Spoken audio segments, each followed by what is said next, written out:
get ready with me habang kinukwento ko sa inyo ang aking final review ng 7 pieces brushes from Maangge. So, nabili ko to last 2 weeks ago, so 2 weeks ko na itong gamit. And ito yung kanilang set ng 7 pieces. Nabili ko to ng nasa 250 pesos for 7 pieces, which is super mura. So, let's see. Let's go! So first, itong kanilang foundation brush. So for me, super late na to for a foundation brush. So if marami kayong time mag-blend, go ahead, use this. Pero sa akin kasi medyo it takes time talaga kasi maliit siya. And also, you can stop using this brush kasi super matigas kong part na ba, and super liit lang. So, if gusto mo is very light foundation, like yung parang Korean, yung super nipis na mga foundation, you can use this. So sa akin, binabilay ko na siya diretso kasi di mo nga siya matatap eh. Usually, pag brush gamit ko, itatap lang ko. Pero ito kasi hindi mo siya matatap kasi super tigas sa mga bristles niya dito.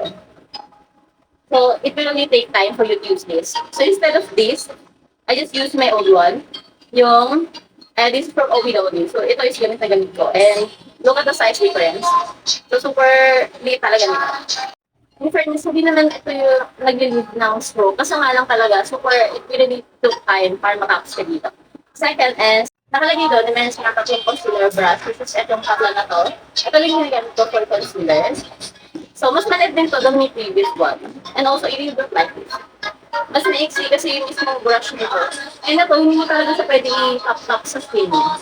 Hindi ko alam if, kailangan ko bang ibabag sa gilid. Kasi nga lang kasi yung ulam nito, matatanggal pag ginagawa kasi naman yun. So, matingin kasi yung tusok-tusok dito. So, sa akin, minabrush ko lang siya ng ganyan. Just to blend yung aking concealer sa under eye. In all fairness naman, dun sa 7 brushes, yung dalawa lang talaga yung hindi ko talaga trip. So, next is yung kanilang contour brush. Ito is good size for a contour brush. So, lalagyan ko na siya dyan. And also, this is soft. Okay, hindi ka tulad ng nilawang na. This is so soft. And wala akong masyadong pinag-usap ko sa kanya kasi tinatap ko lang siya sa skin. And maganda din yung kanyang blending. Seamless. So for the blush, ito din ng blush. Actually, parang pwede nga ito pang powder kasi super laki niya actually. So since kayo mahilig sa malalaki yung blush, kasi gusto nila kasi yung sa top, this is not for you. Kasi super laki nito, parang na siyang powder brush. So, ito sugar natin, isa-is nito top, and yung isa-is lang natin na diretso. Which is good pa din naman kahit na i-diretso mo yung product sa skin mo and i-pack mo siya using this lang. Nasa connecting, diba? So, okay lang din. Nag-blend naman siya ng maganda. Ito, use dito sa Kuspen for very light. So, ano lang natin, kasi this is very affordable. Like, 250 pesos ko lang ito nabili. So, given na yung price range na yun, this is really good process. Ito yung kanilang, nakalagay dito concealer brush din siya. Pero as you can see kasi medyo, yung nakaslan to. So, maganda to pang contour. So, let's use this as contour sa nose ko. So, ginagamit ko talaga to as contour. Kasi maganda talaga yung lapat niya dun sa ilong ko. And maganda din yung blending niya dito. O, diba? Super bilis lang.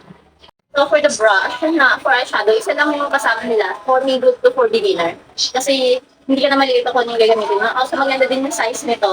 Yung blending nito, maganda din. So, gonna use this lang sa aking eye. So, very blendable siya. Malambot yung brush. And, kaya mo mag-increase, pwede sa gilid. Maganda for blending. And the last eyeshadow brush, concealer brush to, nakalagay doon. Or you can use this as spot conceal. Or sa akin, yung nagamit ko sa eyeshadow. So, ganito yung shade lang. Para lang hindi na yung daliri ko yung gamitin. So, ito okay lang din sa akin. Maganda din. Pero ito yung pinag-blend kasi this is supposed to be a spot conceal.